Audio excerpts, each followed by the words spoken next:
بسم اللہ الرحمن الرحیم۔ تو آج ہم بات کریں گے کہ جب دو یا دو سے زیادہ حروف مل کر ایک مرکب بنتا ہے، جب دو حروف مل کر لکھے جاتے ہیں تو ان کی کچھ شکلیں بدل جاتی ہیں۔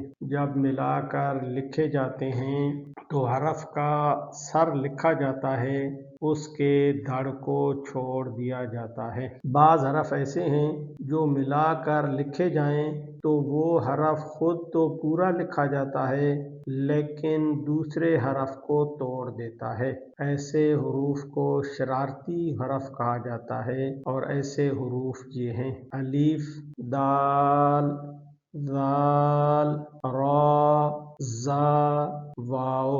اب مثلاً بات ہم کرتے ہیں اس لفظ چھوڑ کی، تو اب یہ دیکھیں، یہ چھو، اس میں واو آ گیا ہے، تو جو پچھلا حرف ہے وہ تو اس کے ساتھ اکٹھا ہے لیکن واو ہونے کی وجہ سے اب یہ جو رے لکھی ہوئی ہے یہ الگ ہو گیا ہے۔ اسی طرح الف کی بات کی جائے تو الف، یہ دیکھیں یا کے بعد الف آیا ہے تو اب الف جو ہے یہ الگ ہو گیا ہے لفظ، اس کو اور دوسرے حرف کے ساتھ نہیں ملا ہوا۔ اسی طرح دال اور واو کی بات کریں تو یہ واو جو ہے یہ پچھلے حرف کے ساتھ تو مل جاتا ہے لیکن اگلے حرف کے ساتھ لکھیں تو یہ الگ ہو جاتا ہے۔ اسی طرح ادھر دیکھیں، یہ جیم الف جا لکھا ہوا ہے، اس میں بھی الف ہے تو یہ الف نے اس حرف کو توڑ دیا ہے، مطلب یہ ہے کہ یہ اس اگلے حرف کے ساتھ مل کے نہیں لکھا جا سکتا۔ تو آج کے لیے اتنا ہی، کل ہم انشاءاللہ حرفوں کی پہچان کے بارے میں پڑھیں گے۔